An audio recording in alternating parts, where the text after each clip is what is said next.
The other cars have, the TV car has a Ford engine, V8 Ford engine. The other cars have 350 Chevys. Not this car, this has a rocket engine.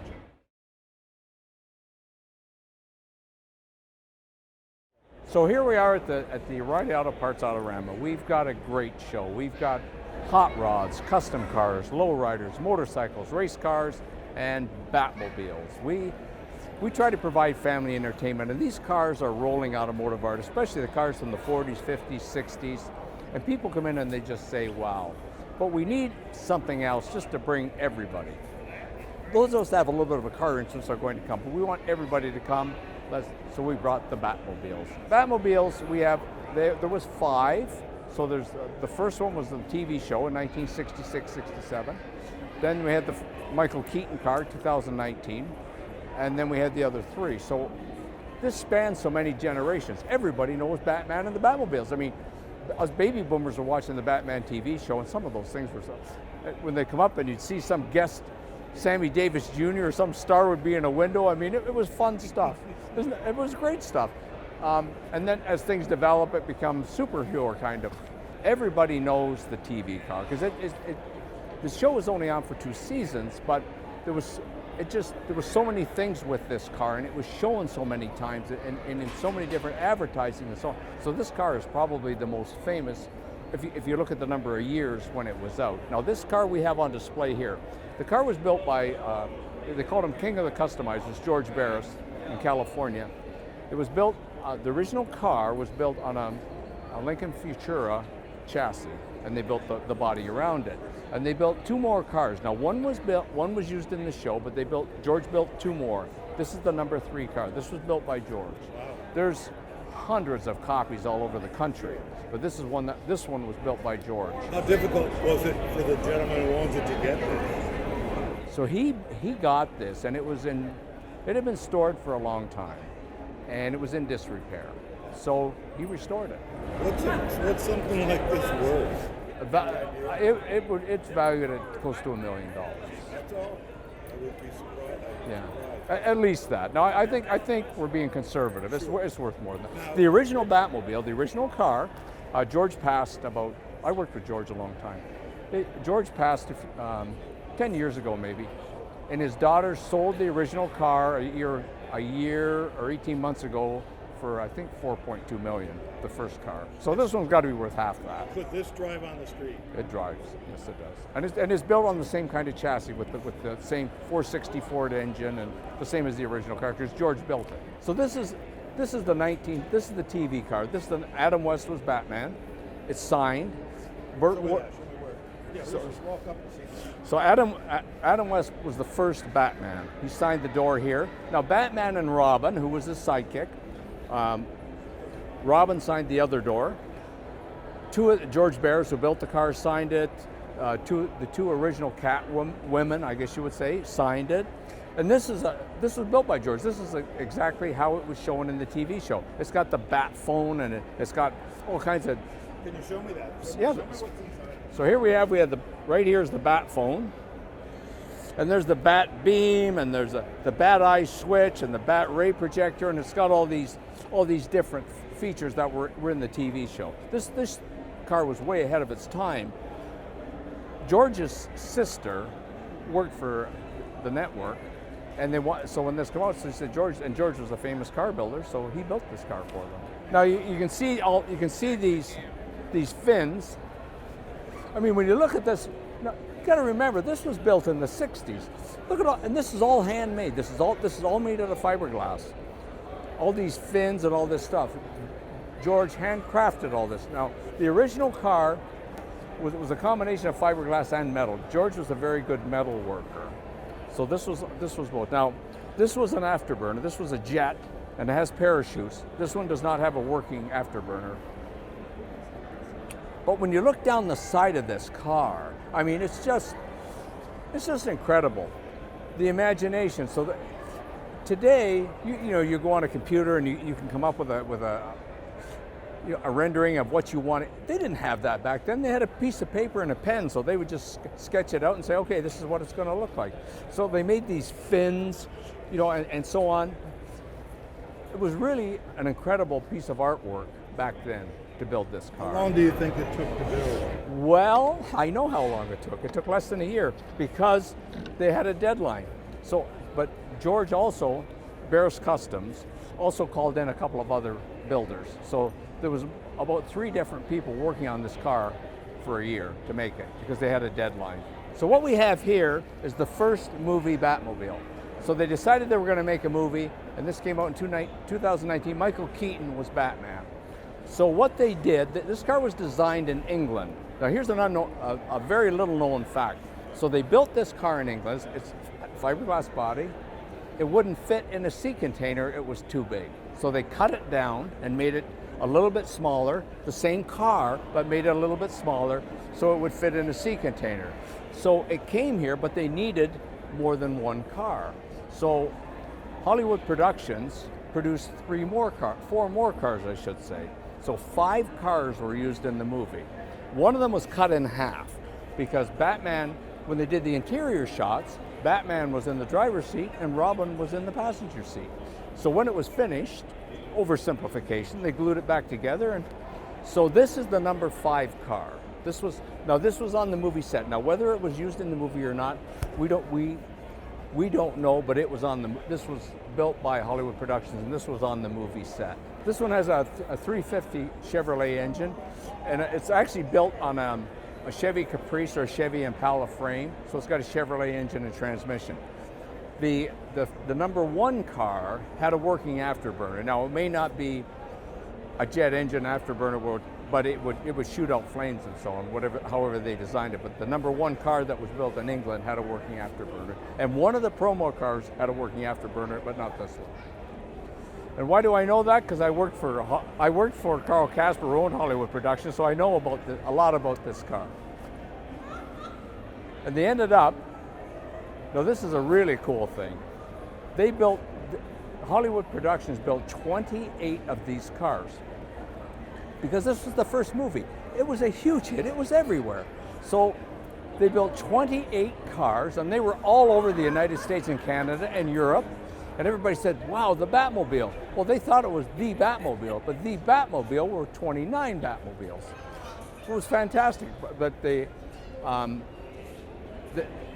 contracted a bunch of other builders, and they put these cars together. Now here's an interesting fact. The main guy that built these cars, I mean, they were buying cars and money was going through his bank account like crazy. So the bank manager calls him one day and says, I need you to come in, I need to talk to you. And he said, you've been with me a long time, and I don't know what's going on with all this money going through but you know, I don't want to be caught if you go down, because you think of illegal things, right? So Chris said to him, come over to my place tonight, but you're sworn to secrecy. And he walked in, and there's a Batmobile almost completed. This car was the Val Kilmer Batman car, so Batmobile. So when they built this, it's actually made of 2 pieces. As you can see the fins on the side here, what it is, that comes off, and so the frame and the drivetrain and so on, and this goes over it, and then the lights light up underneath. When they designed and built this car, the producer and director said, we want this car to go fast. Now, television is pretend. You can make anything go fast, but they said, no, we want this car to go fast. So this has a Chevrolet racing engine. This is a very fast car. So when they were filming, this thing would go like lightning because they had it was a racing engine. So the body's made of carbon fiber and fiberglass, but it's in a custom frame, and it's got this Chevrolet racing engine. Now, this particular car toured the United States for 3 or 4 years with Val Kilmer. Now, Val Kilmer would go, and they would with this car, and they would tour promoting the movie and promoting this particular car. Did they take it on the street? Could they, or? Well, probably. You're not supposed to, right? I mean, it doesn't have license. It has a title. But it doesn't have license plates. But you're driving down the street, who's gonna stop the Batmobile? Now, a policeman might stop, but the car has got a title and it's got insurance. It doesn't have license, it doesn't have tags on it, but so what? Who's gonna stop you? You're driving down the street in a Batmobile. With every one of these cars, everything is custom made. You have a rendering, and you make a mold, and then you either make it out of plastic or carbon fiber. A lot of this is fiberglass, so this was made from molds, But you can see, as with all the Batmobiles, it's got all kinds of switches for all the different functions, all the things that it would do. Because these cars, in the movies, were being chased and they were in battle, so they have defense mechanisms, and it's television. There's defense mechanism. There's attack mechanisms. But once again, it's television. But Val Kilmer. This was one of the better movies. But this car, it's got this wild wing at the back, and it attracts so much attention. And when kids come, they just love this because they love the the fin, the whole thing. Today, people watch the availability today to watch movies and TV shows and so on, that are 5 years old or 25 years old. So people that are fans. But what we love about having these Batmobiles, and John, who owns them, has been so courteous to let us have these, to display them. It spans so many generations because I watched this, I'm a baby boomer. I watched this TV show in the 60s, but this spans so many generations. We had movies that were made in 2016, so it's a big deal. This is really a big deal, and I really like this car. Who can't love the back of it? Look at this thing. So if you park it, if we had this display against a wall, and you saw the front of it, look what you'd be missing. So this is in the movie, this is a working afterburner, and of course it's got this wild wing, and it's just, it looks like almost like an attack vehicle. That's how it was designed. And of course this would have, in the movie, a working afterburner, a jet engine. This one does not have a jet engine. It has a custom tubular frame. It's a Chevrolet V8 engine, an automatic transmission, but a custom frame, an independent suspension, meaning the wheels, like a rear end of a car, a lot of them are solid. Today's cars have independent, but so each wheel moves separately, so it can move like this. So, but they wanted this to have a racing pedigree, I guess you could say. So that's why they put the racing engine in it, and that's why they made this tubular frame for it. Now, why did they use a different Batman? Because every movie was different. So whether it was Val Kilmer, Michael Keaton, Christian Bale, we had all these different Batmans. So it was a great thing because it kept everything fresh. I would say probably the most popular of the cars is probably the TV car, because so many years that it was available, it was showing, it was in advertising, and then came the movies. So once the first movie came out, then the other ones came. So the TV car was not quite as popular. But what we love about this is, from a promoter standpoint, this spans so many generations, because kids come here and adults come here and grandfathers come here. Everybody knows Batman. The next movie, things changed completely. This is called the Tumbler. So that's its nickname. So the reason being, when this Batmobile's in battle, if it hits a roadside bomb or somebody fires a bomb at it and it gets hit and it rolls, it tumbles and it lands back on its wheels and it continues in battle. So this is called the Tumbler. It's all hand-pieced. They made a piece at a time out of carbon fiber. Now it's, in the movie, it has a working afterburner. This one has an afterburner, but it's not going to propel the car. But everything about this car, what is the cool thing about this car? Every panel was handmade and they put it together. So everything was made.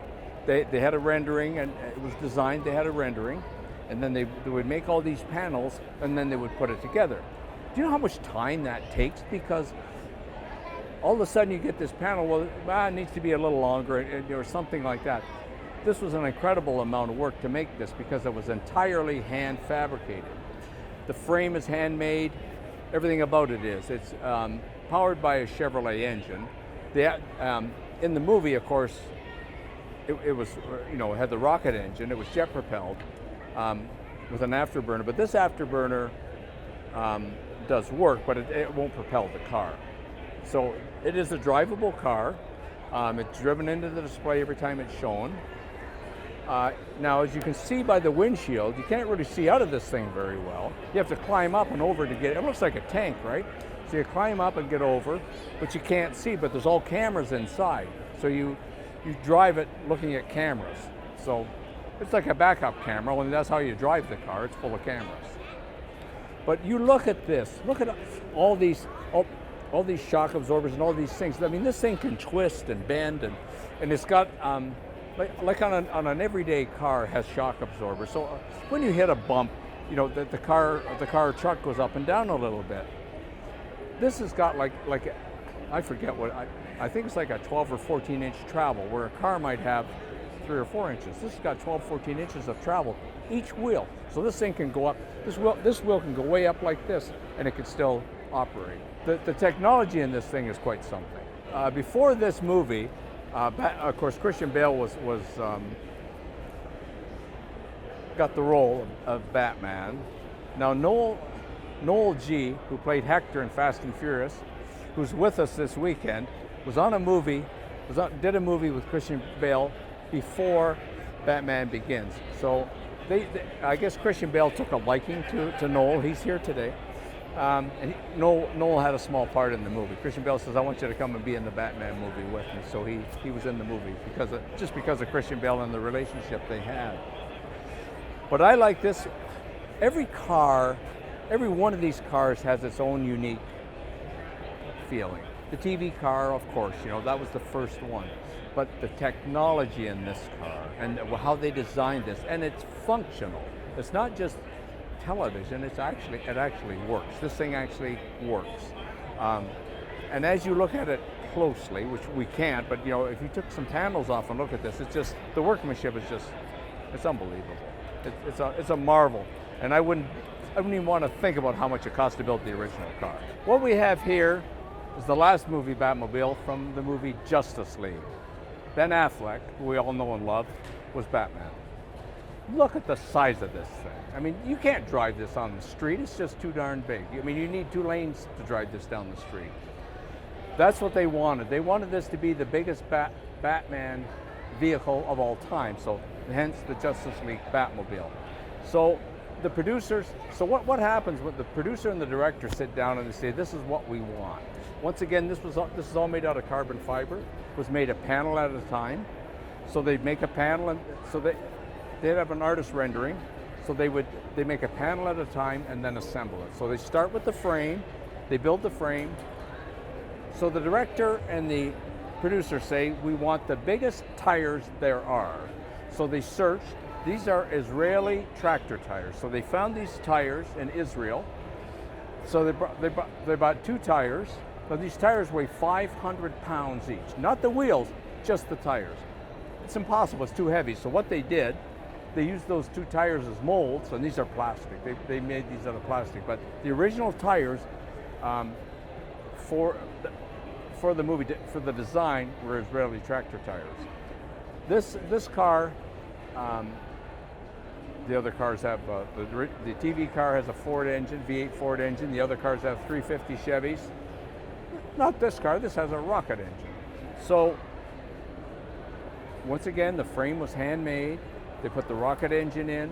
They made it a panel at a time, and they built this monster of a vehicle. So now, when you transport this to a car show, how can you you can't put this in a trailer. There's not a trailer big enough. So this comes to our shows on an outdoor trailer. So, and a wide one. When sometimes if you're driving down the highway, you'll see something wide load. Well, that's what this is. But imagine you're driving down the freeway, you're driving down I-89, and you pass this. Now, you might not know what it is, but when you take a second look, you say, that's got to be a Batmobile. And you may not have seen the movie, and then the problem is this creates such congestion on the highway because people pass it, and somebody says, hey, that's the Batmobile, that's Justice League. They slow down, and everybody in the car is taking pictures. Fortunately, there hasn't been any accidents that we know of because of this, but we've had this this is the 4th showing. These 5 vehicles, this is the first season. The first time was the second weekend of January, and we're going to have them till April, till the end of March. This is the first time these 5 have ever appeared together, ever. Now, there's been 1 or 2. The first time all 5, this is a huge thing for any car show. So what they've done with this, in order to show it properly, it's on its own platform. So when it leaves here, this platform, this car, will go onto a trailer, onto a wide trailer, and it will go to its next destination, its next show. Closed up, but you're driving down the highway and you pass it and you say, especially when you come up behind it and you see these big tires and the afterburner and so on, this is a wild looking. This is the biggest Batmobile ever. Who knows what will happen next? But that's what they wanted. That was their plan. But you know, the Val Kilmer car, for example, the producers and the director wanted a racing engine. They want the car to go fast. Okay, we'll make it go fast. They wanted giant tires. We'll scour the world, we'll find giant tires. So the producers and the directors work together, and they usually have a vision on what they think, what they think it should look like, and they have a rendering. And then once you get into it, they say, well, we don't really like this panel. Can we make it? So once again, who knows how much it costs to make this car, because everything is handmade. Every panel is handmade, every one, and then it's put together. It's a big deal. This is fun for you. I love this stuff. So, and when you look at this, look at the mechanics of this. I mean, it's mind-boggling actually when you look at the amount of time. Now, I did a lot of research on these cars. Actually, I did the appraisals on them for the insurance. So I know a lot about them because of that. And when you look at the design team and the build team, I mean, there's like half a dozen people building the car. And once again, what happens with television, whether it be TV or movies, the director says, no, I don't like that, or the producer says, no, I don't like this curve, we've got to change it, whatever it is. So, okay, build another piece or whatever.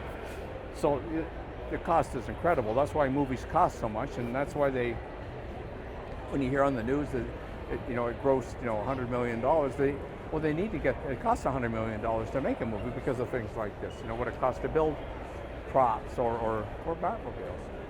We're so proud to have these cars here in our cities. Our first one was Cincinnati. Then we went to Pittsburgh. We went to Kansas City. This is our 4th stop here in Dallas. So it's a big deal. And people, I'm very busy, but if I have a chance, I like to go when we open, close to the entrance, because you know what people say when they come in? Do they say, where's Larry Way, the PR guy? No, they say, where are the Batmobiles?